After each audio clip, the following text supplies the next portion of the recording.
Assalamualaikum warahmatullahi wabarakatuh.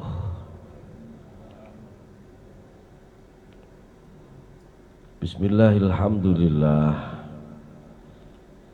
Alhamdulillahilladzi an'ama alaina ni'matal barakah. Asyhadu an la ilaha illallah wahdahu la syarikalah.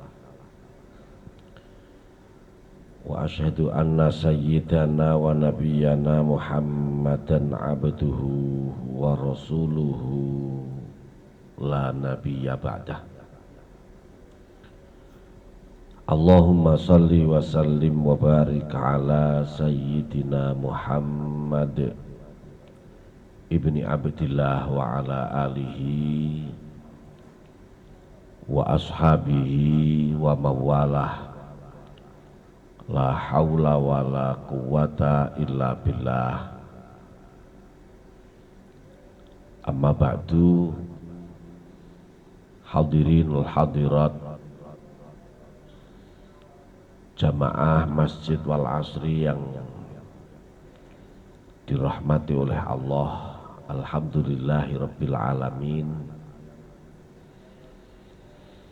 Pada kesempatan kali ini kita bersama-sama masih diberikan nikmat oleh Allah Subhanahu wa taala. Terlebih kita diberi kesempatan oleh Allah bertemu dengan bulan yang mulia, bulan Rajab, di mana pada bulan ini kita diajarkan oleh Rasulullah Sallallahu Alaihi Wasallam untuk memperbanyak membaca doa Allahumma barik lana fi Rajab wa Sya'ban wa ballighna Ramadhana. Mosok sing diapale kur Allahumma barik lana fi ma razaqtana saja ya. Kenapa Rasulullah mengajarkan doa tersebut kepada kita? Karena bulan Rajab ini adalah salah satu di antara bulan yang dimuliakan oleh Allah. Inna iddatas syuhuri indallah itsna asyara syahrun fi kitabillah.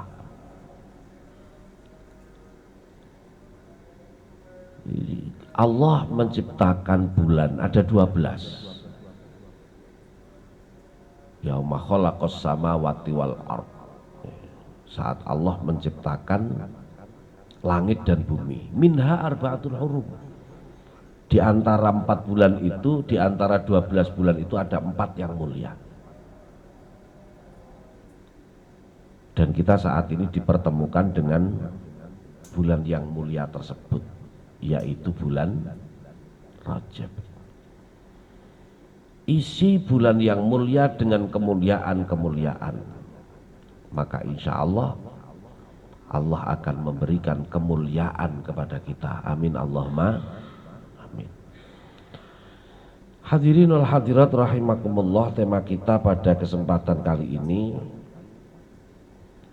adalah keistimewaan dari Allah hanya untuk orang yang istimewa. Banyak di antara kita ingin mendapatkan keistimewaan dari Allah, tapi kita tidak istimewa. Maka bisa diketahui itu hanya mimpi. Itu hanya igawan, orang yang tidur saja.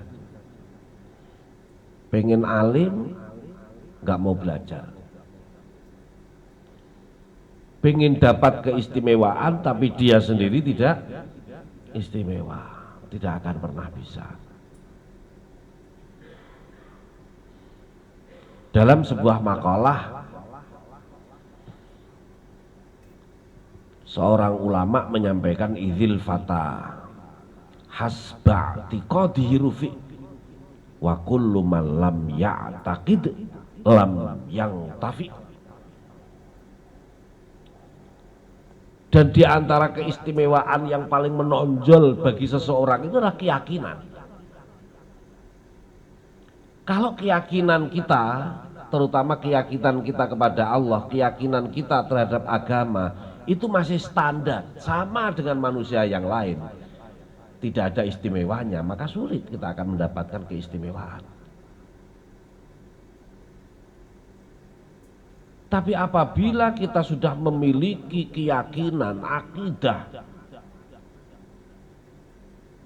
yang istimewa, maka kita bisa berharap untuk mendapatkan keistimewaan dari Allah. Makanya kita perlu untuk mengevaluasi, muhasabah pada diri kita. Apakah keyakinan kita istimewa? Apakah zikir kita istimewa? Apakah sholawat kita istimewa? Apakah i'tikaf kita istimewa? Apakah thalabul ilmi kita istimewa? Kalau ketemu jawaban semuanya biasa-biasa saja, ya itu yang disebut dengan orang biasa. Kenapa para nabi, para wali diberikan keistimewaan oleh Allah? Karena memang beliau-beliau adalah orang yang istimewa. Makanya kita harus sadar diri, janganlah kita orang yang biasa tapi ingin diistimewakan oleh Allah. Harus sadar diri. Kadang-kadang kita nggak sadar diri. Duwe karep ndonga ning Gusti Allah pengine sak nyet, pengen segera diijabah oleh Allah. Lah kita itu siapa?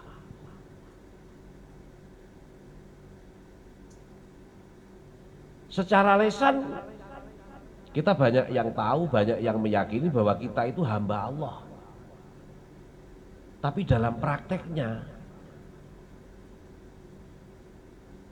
yang banyak itu malah kita yang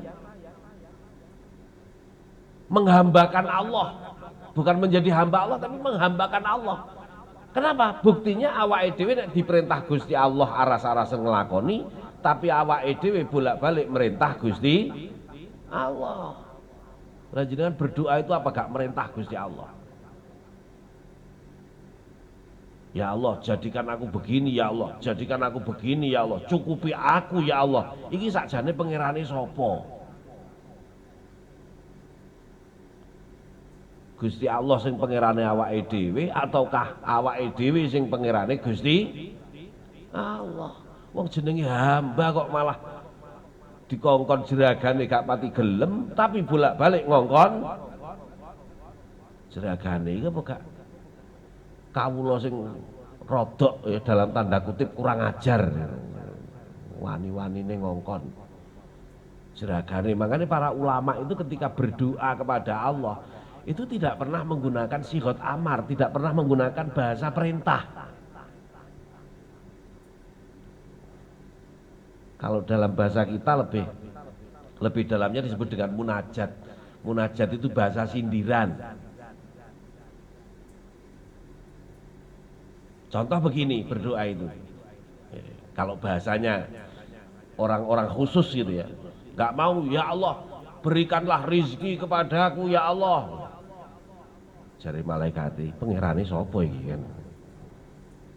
Tapi kalimatnya itu, wahai Zat yang Maha Kaya, Engkau telah mengetahui kondisi yang saya alami. Apapun yang terbaik dari Engkau akan hamba terima ya Allah. Itu munajat itu namanya. Selama ini kan kita jarang menggunakan kalimat-kalimat munajat. Langsung wis pokoke to the point ngene, gak usah dawa-dawa. Makanya kenapa di dalam Al-Qur'an itu Allah memerintahkan walillahil asmaul husna fad'uuhu biha. Allah punya nama-nama yang baik. Ya punya Asmaul Husna, maka berdoalah dengan menggunakan Asmaul Husna itu. Sing pengen sugih ya Ghaniyu ya Ghaniyu ya Ghaniyu ya Ghaniyu, diwaca ping 1000 malaikat njaluk sugih. Karena ya Ghaniyu itu artinya adalah wahai zat yang maha kaya. Allah punya Asmaul Husna, punya asma-asma yang baik. Berdoalah dengan menggunakan Asmaul Husna itu.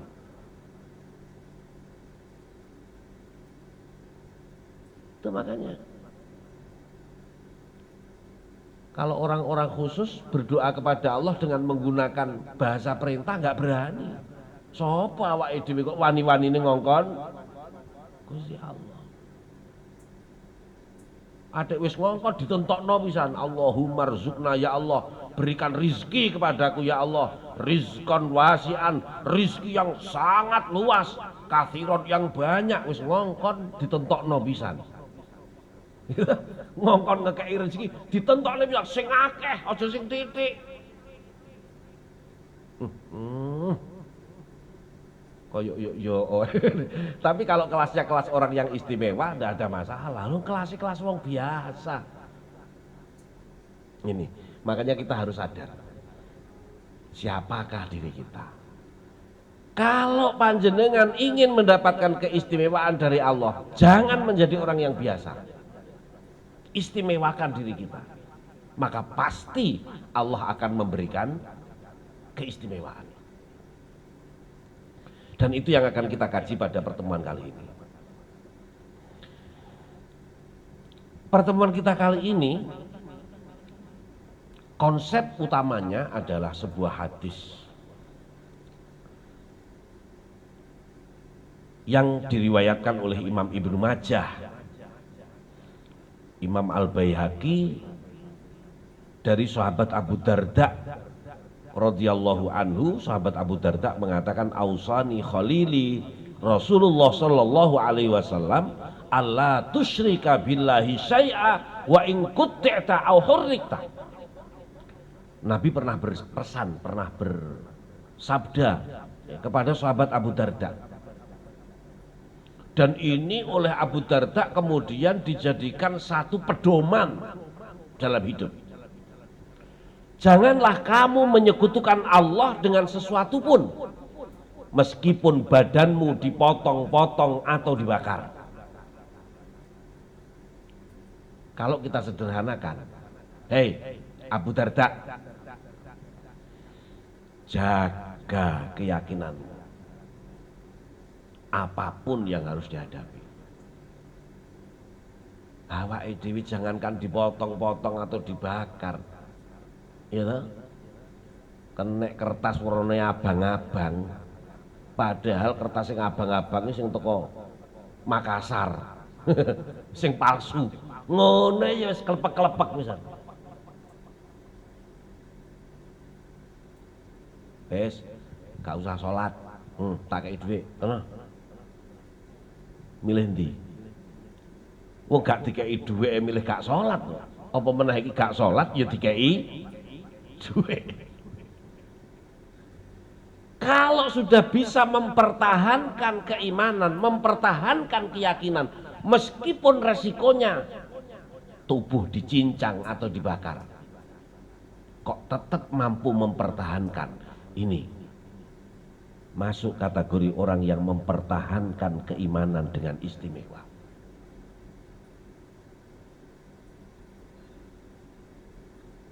Saya banyak jamaah-jamaah yang tanya tentang pekerjaan, yang di pekerjaan itu melarang karyawannya untuk berjamaah atau melakukan sholat. Nah itu ditanya, kalau kondisinya seperti itu ada rusuh nggak sholat? Loh, kok sampai muncul pertanyaan seperti itu? Padahal jelas, ketika panjenengan dihadapkan dengan satu kondisi, bahkan itu pekerjaan sekalipun, penghasilannya berapapun, kalau sudah masuk dalam bertentangan dengan akidah, bertentangan dengan keimanan, maka kita harus bisa mengatakan tidak. Cari yang lain. Itu nanti masuk kategori istimewa. Loh kok malah mencari keringanan? Ada nggak rukhsahnya? Ini berarti kan masih dipertanyakan.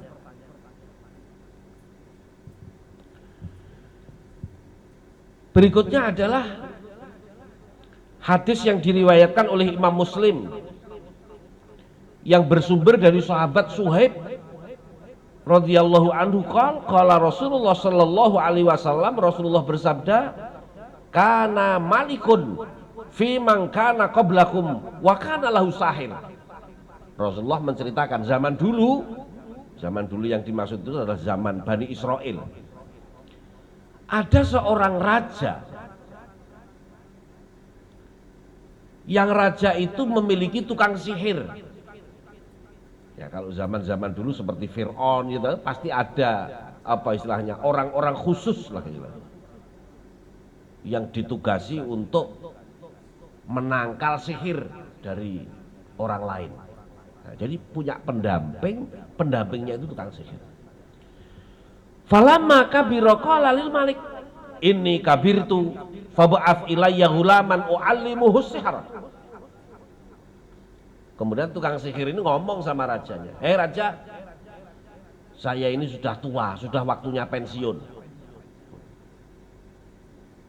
Tolong carikan saya seorang pemuda yang aku ajarkan ilmu sihir, nanti dia akan menggantikan aku."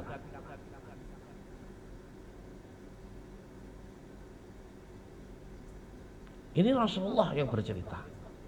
Dan riwayatnya pun juga riwayat dari Imam Muslim, Sahih Muslim.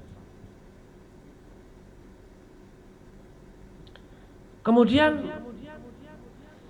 faba'atha ilaihi ghulaman yu'allimuhu wa kana fi tariqihi ila idza salaka rahibun faqa'ada ilaihi wa sami'a kalamah wa kana idza atasahiru marra birrahib wa qa'ada ilaihi fa idza atasahiru darabahu fasakadzalika ila rahib. Karena si tukang sihir ini sudah menyampaikan seperti itu kepada sang raja, kemudian sang raja ini melakukan audisi, istilahnya pencarian orang yang akan menggantikan tukang sihir itu. Kalau dalam syarah hadis itu diterangkan pemilihan ini tidak sekedar memilih, tetapi dilihat pemuda-pemuda yang memiliki keistimewaan, artinya keteguhan hati. Akhirnya ketemu seorang pemuda, kemudian pemuda ini setiap kali dia berangkat dari rumahnya menuju ke istana untuk belajar ilmu sihir ini, kebetulan melewati tempatnya si rahib. Rahib itu ya ulamanya Bani Israel. Mungkin kalau sekarang ya ngelewati pondok lah gitu ya, ngelewati pondok. Jadi mau berangkat ke istana ngelewati pondok. Lah setiap melewati pondok ini dia singgah dulu ke pondok itu. Nah, ketika di pondok itu si rahibnya ini atau ulamanya Bani Israel ini ngaji. Dia ikut ngaji. Nanti kalau sudah ngajinya selesai, baru dia berangkat ke istana. Wah, ini berarti rodok kuat iki keimanane. Kan biasanya lek gak pati kuat kan wis ndang budal ning istana masih ngajine urung buyar sendang ngalih kan begitu kan. Dan selalu begitu. Nanti di istana dia belajar, diajari oleh tukang sihir itu, dia pulang. Pulang mampir lagi ke rahib itu, ngaji lagi. Baru pulang ke rumah. Besoknya juga seperti itu. Dia mau berangkat ke istana, singgah dulu di tempatnya rahib itu, dia ngaji lagi. Terus seperti itu. Saat tukang sihir itu mengetahui hal itu, maka tukang sihir itu memukul sang pemuda, dihukum. Karena ketahuan setiap mau berangkat ke istana ngaji dhisik gitu. Sementara kan ilmu yang diajarkan oleh tukang sihir dan ilmu yang didapati si pemuda ini dari pondok itu, dari si rahib ini bertentangan. Makanya dihukum, dipukul. Yang kemudian pemuda itu melaporkan hal tersebut pada rahib. Dan dilaporkan pada gurunya si rahib itu. Kalau dia nggak boleh ngaji di sini. Saya nggak boleh ngaji di sini Pak Kiai. Misalkan kalau sekarang ya, gambaran sekarang. Ini saya disiksa, saya dipukulin. Fakala. Kemudian rahib ini berkata kepada si pemuda. Kiai lah kalau sekarang kita gambarkan rahib itu kiai. Idza khasyita as-sahir fakul habasani ahli. Dibilangin sama kiainya, ya sudah. Sekarang tinggal kamu yang menentukan. Kamu tetap belajar sama si tukang sihir itu ataukah belajar kepadaku? Nah, tapi nanti bagaimana kalau tukang sihir itu bertanya? Ya tinggal jawab saja. Habasani ahli. Bahwa aku tidak diperbolehkan oleh keluargaku. Tinggal jawab begitu saja. Maaf Pak, tukang sihir, saya nggak jadi kursus sihir. Kenapa? Karena saya nggak boleh sama keluarga, kan beres. Wa idza khasita ahlaka fakul habasani as-sahir. Kalau nanti keluargamu yang bertanya kan penak Pak. Zaman nyambut gawe ning istana gajine gede. Lah apa kok sampean memutuskan untuk menghentikan itu? Kenapa tidak dilanjut? Misalkan keluargamu bertanya seperti itu, ya tak jawab saja. Habasani as-sahir. Saya nggak boleh sama tukang sihir. Penake gak lulus. Jadi kalau tukang sihirnya tanya, jawab saja nggak boleh sama keluargamu. Kalau keluargamu yang tanya, ya jawab saja, saya nggak lulus. Fabainama huwa ala dzalik idz ata ala dabatin azimatin qad habasatin nas. Setelah itu dari perjalanan dari rumahnya si rahib ini mau menuju pulang, si pemuda ini bertemu dengan hewan yang sangat besar yang nutupi jalan. Wis kira-kira dinosaurus lah misalkan gitu ya, menutupi jalan. Jadi jalan itu penuh.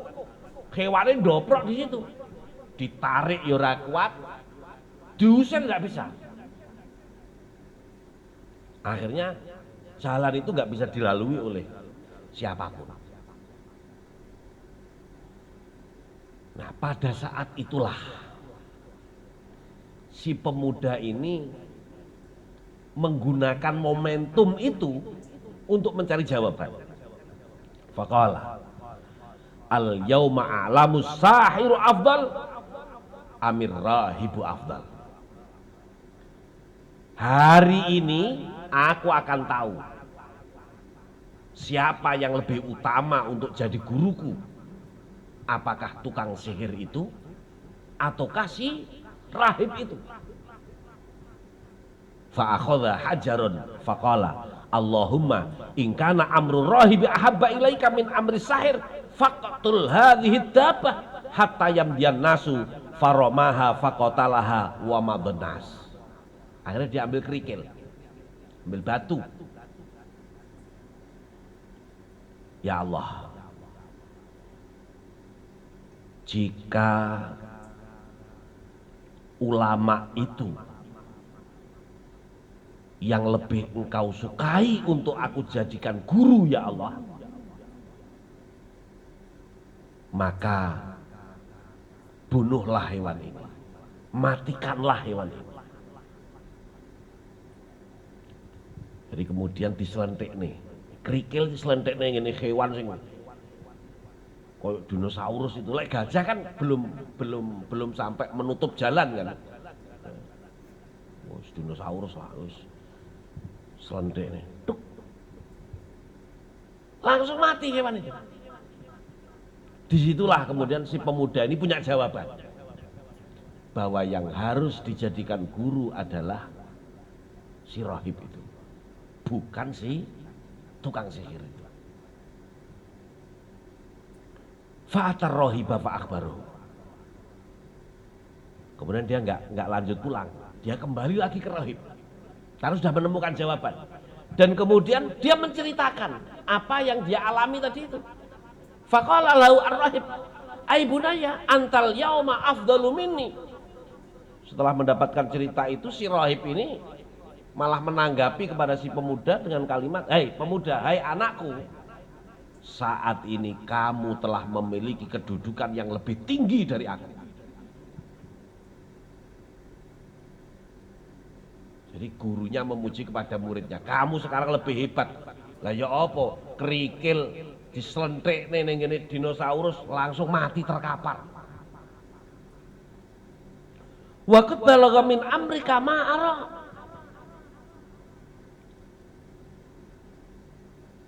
Aku yakin kamu telah mencapai hal itu. Ini proses di mana si pemuda ini menemukan keyakinan.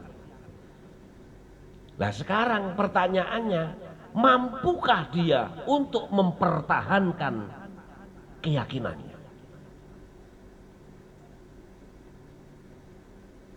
Wa innaka satubtala. Kamu pasti akan mendapatkan banyak ujian, banyak cobaan. Wa inibtulita fala tadulla alayya. Saya minta pemuda, ketika nanti kamu dapat ujian yang berat, artinya ditangkap oleh sang raja, karena ini kaitannya kan dengan pengkhianatan, maka jangan kamu menunjukkan saya. Ojo ngomong kalau kamu ini ya tidak mengikuti keinginan sang raja, tidak melanjutkan sebagai muridnya tukang sihir, jangan mengatakan gara-gara saya. Wa kanal ghulamu yubriul akmah wal abros wa yudawin nasa min sairil adwa.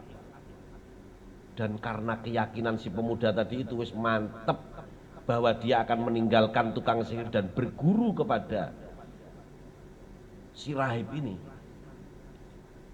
karena keyakinan itulah akhirnya si pemuda ini ketika menjumpai segala sesuatu bondone guru yakin. Kayak kemarin ono dinosaurus gede dengan hanya nyelentik no kerikil ya, dengan keyakinan mati. Berikutnya juga begitu, ada orang sakit minta tolong, wah saya sakit begini-begini bagaimana? Dia guru mikir, ya Allah, jika langkahku menjadi muridnya si rahib ini engkau ridhoi ya Allah, maka sembuhkanlah orang yang sakit ini. Waras. Wah, akhirnya banyak orang yang mertombo berobat ke situ. Tapi nggak seperti Ponari, ya, nggak seperti Ponari. Bahkan si pemuda ini sampai bisa menyembuhkan penyakit buta asal. Hampir seperti Nabi Isa alaihi salam. Kalau buta yang buta apa namanya, yang baru istilahnya gitu ya, entah itu karena adanya penyakit tertentu kemudian dia menjadi buta, itu masih bisa disembuhkan. Tapi kalau buta asal, bayi lahir dalam keadaan buta, tidak ada satupun yang bisa menyembuhkan, illallah. Nah si pemuda ini sampai punya keistimewaan seperti itu, bisa menyembuhkan penyakit buta asal dan segala penyakit karena keyakinan. Bayangkan, karena yakinnya yang istimewa itu bisa ngobatin segalanya. Makanya jenengan ini siang kerja di sini, malam bisa buka praktek pengobatan. Kalau keyakinan panjenengan kepada Allah memang luar biasa. Itu loh, keistimewaan hanya diberikan kepada orang-orang yang istimewa. Kisah ini belum berakhir. Kenapa? Karena kita belum tahu seberapa keistimewaan si pemuda ini.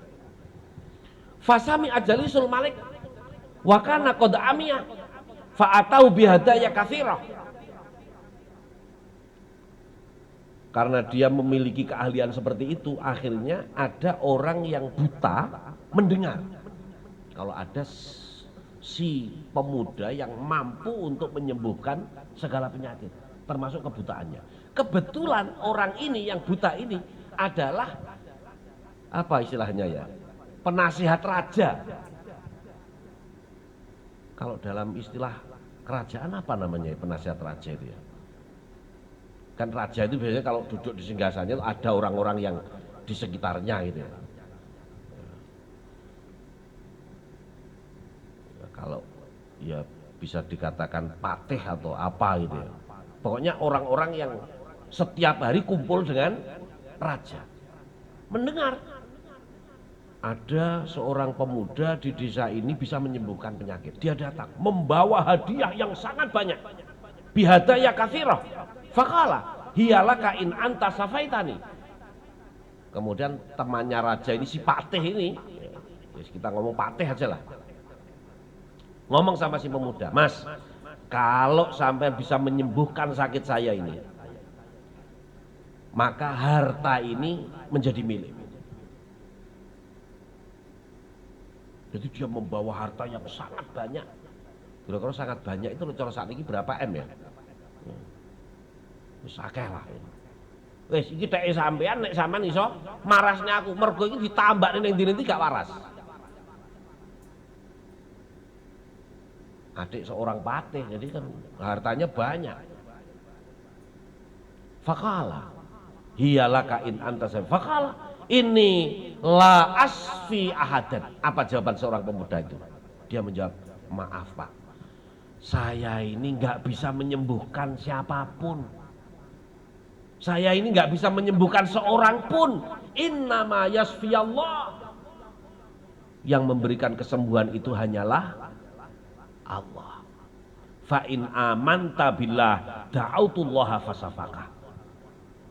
Kalau sampean mau beriman kepada Allah, nanti akan saya bantu, saya doakan jenengan supaya Allah memberikan kesembuhan kepada panjenengan. Fa'amana billah fasafahullah. Kemudian patih ini masuk ke dalam ajaran Islam atau ajaran para nabi ya, karena memang yang diceritakan nabi itu kan ajaran yang sebelumnya, tapi tetap itu juga namanya ajaran Islam, ajaran Allah. Beriman kepada Allah dan kemudian didoakan oleh pemuda ini dan sembuh. Kalau penyakit buta kan sembuhnya sangat kelihatan sekali. Fa'atal malika fajalasa ilaihi kama kana yajlisu. Kemudian si patih ini datang ke istana raja, ya, duduk di sebelah raja seperti sebelum-sebelumnya. Faqala lahul malik marradda alaika basarak. Lah rajane kaget. Ya wingi teko sik picek itu masih buta, kok sekarang kok matanya sudah bisa melihat. Marradda alaika basarak. Kemudian si raja ini bertanya kepada patihnya, teh, nah kok waras sih ndelok? Siapa sih nambani? Faqala Rabbi. Kemudian patih ini jawab, sing nambani pangeran kula. Qala awalaka rabbun ghairi. Kemudian rajanya bertanya, apakah kamu punya Tuhan, punya sesembahan selain aku? Karena setiap raja itu pasti menganggap dirinya adalah Tuhan. Lu kan duwe jeragan maneh saliyane aku, kan begitu. Padahal itu adalah patihnya raja. Qala Rabbi wa rabbuka Allah, dijawab sama patihnya, Tuhanku dan Tuhanmu adalah Allah. Wah iki geger yen patih karo rajane. Fa akhadahu falam yazal yu'adzibu hatta dalla 'alal ghulam faji'a bil ghulam. Akhirnya disiksa patih itu sama si raja. Ayo ngaku. Wah disiksa pokoknya. Akhirnya karena disiksa dengan siksaan yang amat berat, si Patih ini mengaku bahwa yang mengobati dia adalah Gulam, si pemuda itu. Kaget rajane karena pemuda ini dulu adalah pemuda yang diidam-idamkan menjadi pengganti tukang sihir. Dia mengundurkan diri, lah kok saiki malah buka praktek. Lho coba. Apa gak gregetno? Rajane gregeten. Faqala lahul malik. Ai bunayya qad balagha min sikrik ma tubri'u bil akmah wal abras wa taf'alu. Kemudian ditangkap si pemuda itu. Kemudian ditangkap, dihadapkan kepada sang raja. Langsung di hadapan raja itu, sang raja langsung ngomong, "Hei, pemuda, kamu ini bagaimana? Diajari sihir oleh orang-orang saya. Sekarang sudah memiliki kemampuan. Malah buka praktek sendiri." Nah, gitu. Faqala inilah asfi ahadan innama yasfi Allah Ta'ala. Fa'akhadahu falam yazal yu'adzibu hatta dala ala rahim. Kemudian si pemuda ini menjawab, yang saya lakukan ini itu bukan karena saya belum dapat apa-apa dari belajar sihir itu, saya belum dapat apa-apa. Isik mukodimah. Cara ilmu itu isik mukodimah, urung praktek, urung apa, isik mukodimah. Lah yang saya dapatkan seperti ini bukan dari saya, ini dari Allah.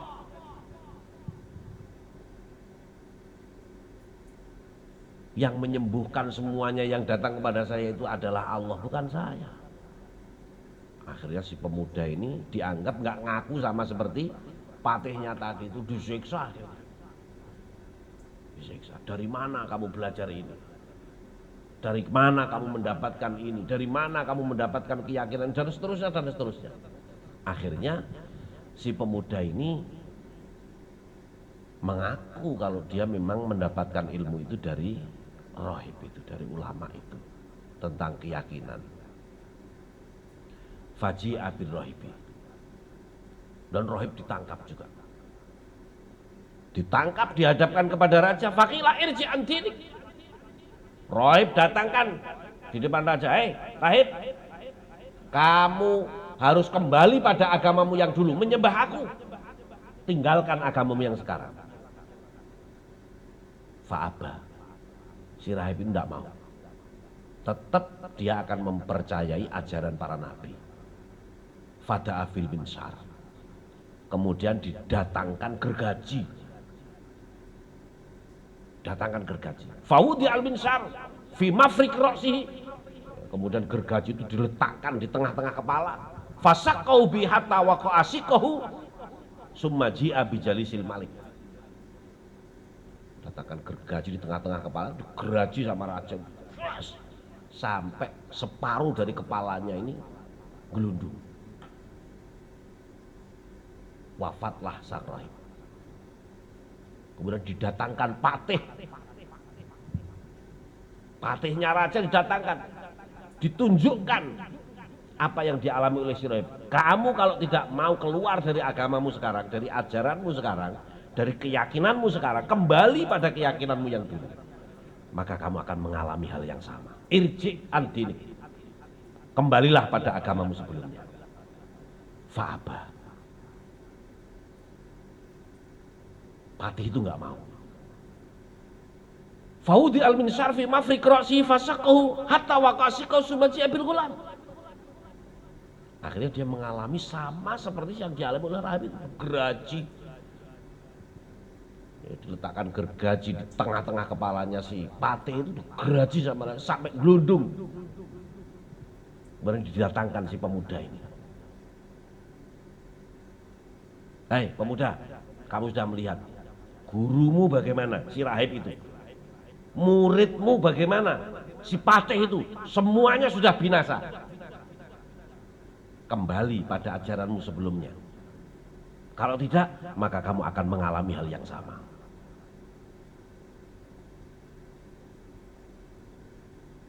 Pemuda ini bersikukuh. Nggak mau. Lah raja mikir, iki lek tak geraji tenan pemuda iki. Eman-eman oh iki aset ya. Aset yang bisa menggantikan tukang sihir itu, dan dia sudah mencapai derajat itu menurut si raja. Akhirnya raja mencari cara yang lain. Prajurit sak peleton ditekakno. Prajurit, tangkap si pemuda ini. Idhabu bi ila jabalin kadza wa kadza.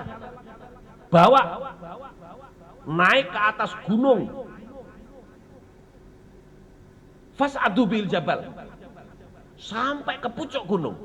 Fa idza balagtum darwatahu fa in raja'an dinihi wa illa fatrahu.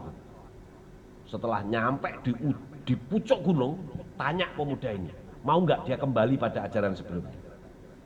Nek gak gelem, uncalno tekan dhuwur gunung ben gelundung mengisor mati. Prajurit sak peleton berangkat membawa si pemuda itu, dibawa naik ke pucuk gunung. Fadhahabu bihi fasaidu bil jabal, dibawa naik ke pucuk gunung. Setelah sampai pucuk gunung, pemuda ini dengan keyakinan yang ada dalam dirinya, dia berdoa, Allahumma kfinihim bima syi'ta.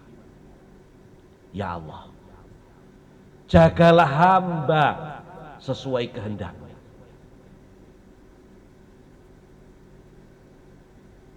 Jadi karena berdasarkan dengan keyakinan, ndonga ngono tok mandi. Wancen ya yakin nih Gusti Allah, yakin bahwa saya seperti ini mempertahankan keimanan saya kepada Allah. Ya Allah, jagalah hamba sesuai dengan kehendak-Mu, terserah pun carane pripun jenengan jaga kula. Fazahafa bihimul jabal. Tidak lama kemudian gunung ini bergetar. Jadi kayak terjadi gempa ini. Gunung bergoncang. Fasakotu, prajurit-prajurit itu berjatuhan. Jadi malah sing ceblok duduk si pemuda, prajurit itu malah gelundung dewe-dewe. Si pemuda ini selamat. Wajah ayam si ilal malik. Lah karena dia selamat sendirian, akhirnya dia turun gunung, datang lagi ke raja. Rajane melongo. Lah ini pasukan sak peleton entek. Sing digawa kok malah selamat. Faqala lalu malik ma fa'ala ashabuk, endi prajurit-prajurit yang lain mana? Yang kemarin menangkapmu itu loh mana? Faqala kafanihimullah. Allah telah menjagaku dari mereka. Ini jawaban si pemuda itu. Wih, tambah gregeten rajane. Nekakne maneh prajurit sak peleton maneh. Fadafa'u ila nafarin min ashabi. Faqala idzabu bi fahmilu fi kurkur wa tawassatu bil bahr. Dan raja ini memerintahkan kepada kelompok prajurit, bawa ke tengah lautan, masukkan ke dalam perahu.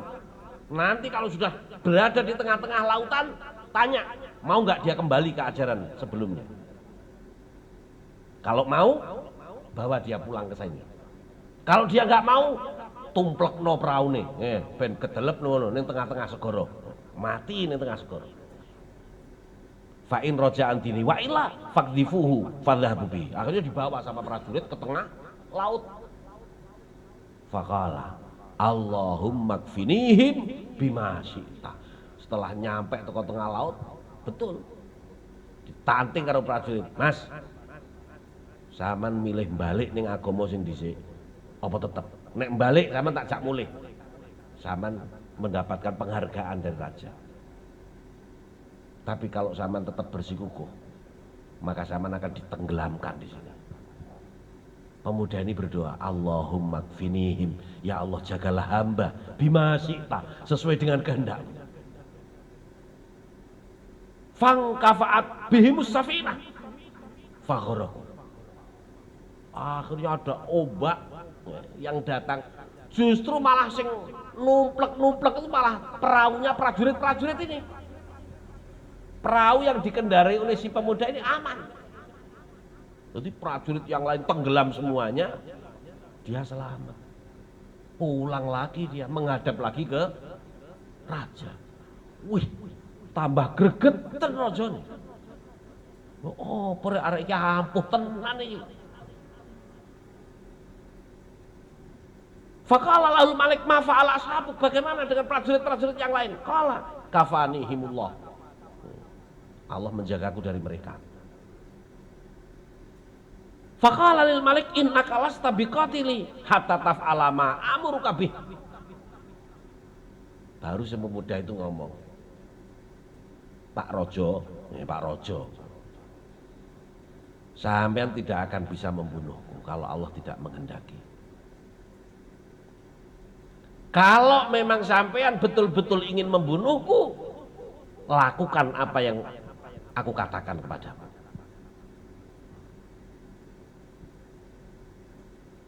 Qala ma huwa, kemudian raja ini bertanya, apa itu? Qala tajma'un nasa fi sa'idin wahidin wa taslibuni ala jid'in summa khud sahman min kinanati summa da'isama fi kabidil qaus summa qul bismillahi rabbil ghulam summarmi fa innaka idza fa'alta dzalik qataltani. Caranya, kumpulkan seluruh rakyatmu di satu tempat, salib aku, ambil busur dan panahku, kemudian pasangkan panah itu pada busurnya, ucapkan dengan menyebut Tuhan pemuda ini, lepaskan anak panah itu, aku akan mati. Dilakukan sama sang raja. Pemuda ini disalib, fajama'an nas fi sa'idin wahidin, kemudian mengumpulkan manusia pada satu tempat, summa akhadha sahman min kinanatihi, kemudian mengambil panah, summa wada'a sama fi kabidil qaus, kemudian panah itu diletakkan di busur, summa qala bismillahirabbil fulan, kemudian dia mengatakan perintah itu dengan menyebut nama Tuhan pemuda ini. Berarti kan otomatis Dewi malah beriman kepada Tuhannya si pemuda ini. Summa romahu, kemudian dia melepaskan anak panah itu, fawaqa asahmu fi sudghihi, kemudian panah itu mengenai pelipis si pemuda tersebut. Fawadu ayatahu ala sudrihi famata, kemudian si pemuda ini memegang pelipisnya dan tidak lama kemudian meninggal dunia. Faqalan nas, kemudian seluruh manusia yang hadir di situ mengatakan amanna birabbil ulam, kami beriman kepada Tuhannya pemuda itu. Jadi kalau sebelumnya yang beriman hanya 3 orang, dengan kematian si pemuda itu yang beriman menjadi ribuan orang. Fa'atal maliku faqila lahu ara'aita ma kunta tahdharu qad wallahi nazala bika hadharu qad amana nas fa amara bil ukhdud bi afwahi sikak fa khuddat wa udrima fiha niran. Wah, akhirnya si raja ini stres. Si tok mati malah sing iman malah wong ewon iki apa? Akhirnya memerintahkan prajuritnya untuk membuat apa istilahnya? Sejenis gorong-gorong. Oh, bikin gorong-gorong. Nyalakan api di situ. Masukkan semua orang-orang yang mengakui Tuhan si pemuda ini. Tambah stres Rojo nih. Rojo stres.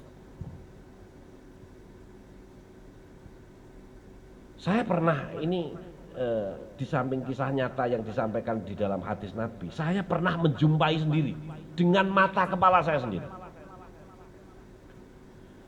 Saya pernah sowan ke seorang kiai. Saya itu senang ketika bertemu dengan orang-orang yang menurut saya istimewa, menurut saya luar biasa. Saya tanya kepada beliau.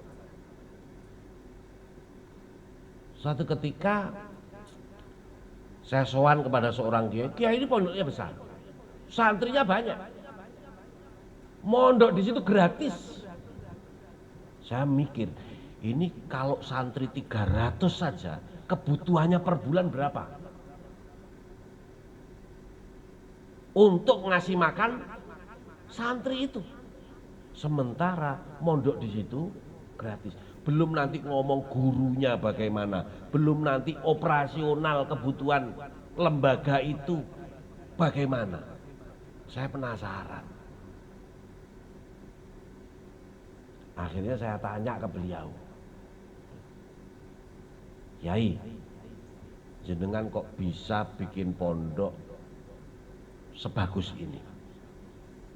Artinya sebagus ini dalam segi fisik maupun non fisik. Kuncinya apa, Kiai? Saya bilang begitu. Kiai itu jawab, kuncinya goblok. Lah panjenengan, saya masih bingung itu dengan jawaban goblok itu, bingung. Kok kuncinya goblok sih? Panjenengan dulu awalnya bisa membangun pondok ini asal muasalnya gimana, Kiai? Nggih, krono kula goblok. Kok ketemu kok goblok kabeh gitu. Kalau orang mendirikan pesantren karena kealimannya, karena kekayaannya, karena harta yang dimilikinya, saya nggak akan bertanya. Jadi semakin bertanya semakin bingung saya dengan jawaban beliau. Akhirnya maksudnya gimana, Kiai? Saya tanya begitu. Akhirnya beliau bercerita. Beliau itu dulu mondok sangat lama. Saya mondok sangat lama itu bukan karena saya betah di pondok, kata Kiai itu. Karena saya bodoh. Jadi teman-teman saya yang lain itu sudah pada selesai, sudah lulus, sudah purna, kemudian mengembangkan, berjuang di daerahnya masing-masing. Sementara saya bingung, saya ini mau pulang, ngapain di rumah? Bahkan pernah saya dipanggil sama Kiai. Kiai itu cerita kepada saya, pada saat saya nyantri saya dipanggil sama Kiai. Fulan, saya nggak menyebut nama beliau, karena beliau orang Jawa Timur, pondoknya besar. Saya khawatir nanti jenengan datang ke sana, Yai, jenengan Kiai yang goblok ya, wah bahaya nanti malah. Nggak saya sebutkan nama. Panggil sama Kiainya, Fulan, awakmu mondok wis suwi ning kene gak pengen mulih ta? Dalam dialek Jawa. Ngapunten Mbah Yai, kula nu sakjane nggih pengen wangsul tapi bingung kula wangsul benjing niki terus nglakoni napa? Ajenge muruk ngaji nggih mboten saged. Wong kula niki mondok teng mriki yah mono yah mene panggah goblok. Ya namanya orang berjuang agama itulah nggak harus nguruki ngaji. Bisa juga misalkan tetanggamu lagi bangun rumah kamu bantu, kan itu kan juga termasuk berjuang, itu masuk dakwah. Lah ngapunten Mbah Yai, kula mondok teng mriki kan nggih ket alit Mbah Yai, kali jenengan gak tau diuruki bangun omah. Kiai ini malah bingung dhewe malian. Karepe kiai ini ndang mulya ngono wis suwi dhewe gitu, wis tuwek kanca-kancane wis entek kabeh. Ya gak ngono ngewang-ewangi ning sawah ta ya apa. Ngapunten Mbah Yai, wong kula nggih mboten nate jenengan uruki garap sawah. Sampai akhirnya kiai ini gregeten, ngerogoh sak nek tasbih di sawah. Wah, kono mulih. Wis tasbih wis kok mulih. Kira-kira kalau yang mengalami itu kita disuruh pulang sama kiai, disangoni tasbih, artinya apa? Ya artinya kan memperbanyak zikir kan gitu kan? Iya kan? Suruh pulang disangoni tasbih, suruh banyak zikir. Lah karena si fulan ini goblok, bingung deh. Tasbih kita gaya apa? Masih bingung. Betul, hak ini cerita beliau. Karena saking gobloknya, saking bodohnya.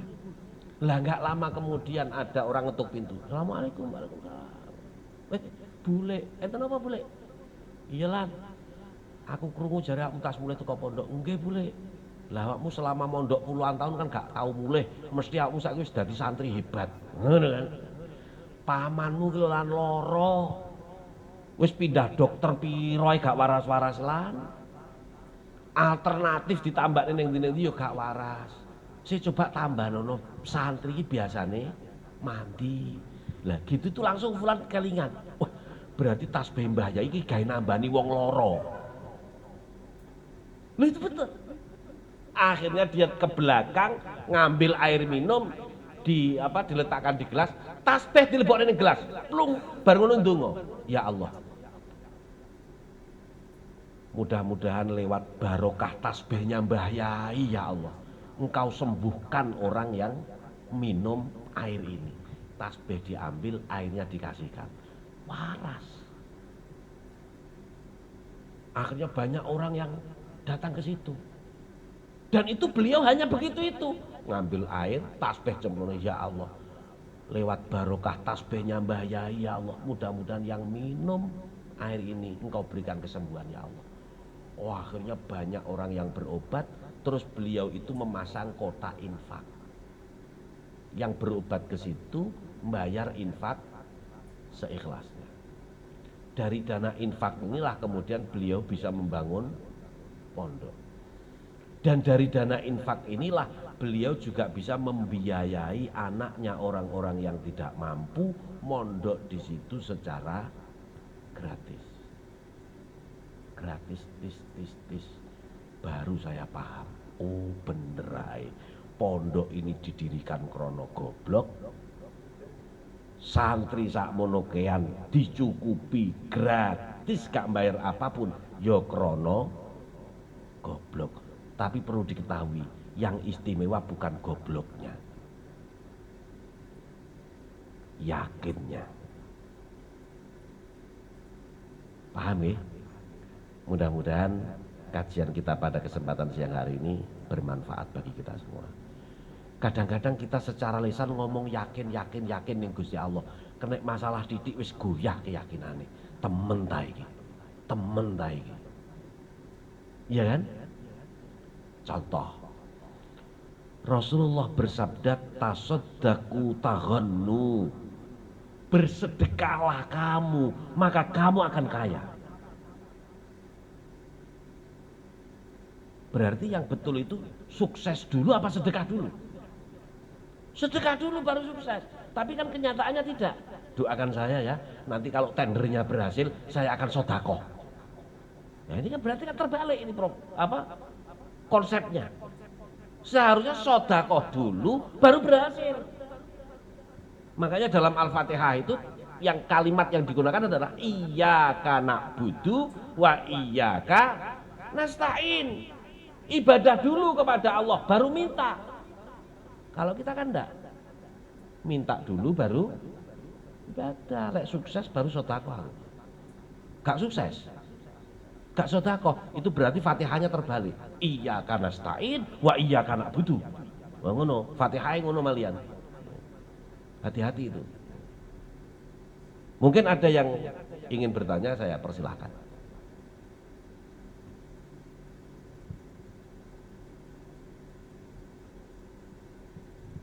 Tidak ada? Alhamdulillahirrabbilalamin. Karena tidak ada pertanyaan, saya yakin, seyakin-yakinnya tidak ada pertanyaan ini karena panjenengan yakin sudah paham. Meskipun belum paham. Ya, karena saking yakinnya sudah paham, makanya nggak ada yang bertanya. Ya, mudah-mudahan kita bisa mengamalkan ilmu kita diberikan kekuatan oleh Allah zahiran wa batinan, ya, bisa memperbanyak amal soleh kita dan bisa meningkatkan keyakinan kita kepada Allah Subhanahu wa taala. Pesan saya terakhir, kalau berkaitan dengan keyakinan kita kepada Allah, keimanan kita kepada Allah, jangan sekali-kali kita memberikan dispensasi apapun itu. Karena itu bahaya. Mudah-mudahan kita mendapatkan rahmat dan ridho dari Allah Subhanahu wa taala. Ala hadhihi niyah, Al-Fatihah. Allahumma salli wa sallim wa barik ala sayyidina Muhammadin sayyidil awwalin wal akhirin walhamdulillahi rabbil alamin wal aqibatu lil muttaqin wassalatu wassalamu ala sayyidina Muhammadin wa alihi wa sahbihi ajma'in. Allahumma anfa'na bima 'allamtana wa 'allimna ma yanfa'una wa zidna 'ilman nafi'a. Allahumma rabbana taqabbal minna innaka antas sami'ul alim wa tub 'alaina innaka antat tawwabur rahim. Rabbana atina fid dunya hasanah fil akhirati hasanah wa qina adzabannar wa adkhilnal jannata mal abrar ya azizu ya ghaffar ya karim ya sattar ya rabbal alamin. Wa sallallahu ala sayyidina Muhammad wa ala alihi wa sahbihi wa baraka wasallam. Subhana rabbika rabbil izzati amma yasifun wa salamun alal mursalin walhamdulillahi rabbil alamin bi barakatil Fatihah. Alhamdulillahirabbil alamin, kurang lebihnya mohon maaf. Al-afwa minkum wallahul muwaffiq ila aqwamit thoriq. Wassalamualaikum warahmatullahi wabarakatuh.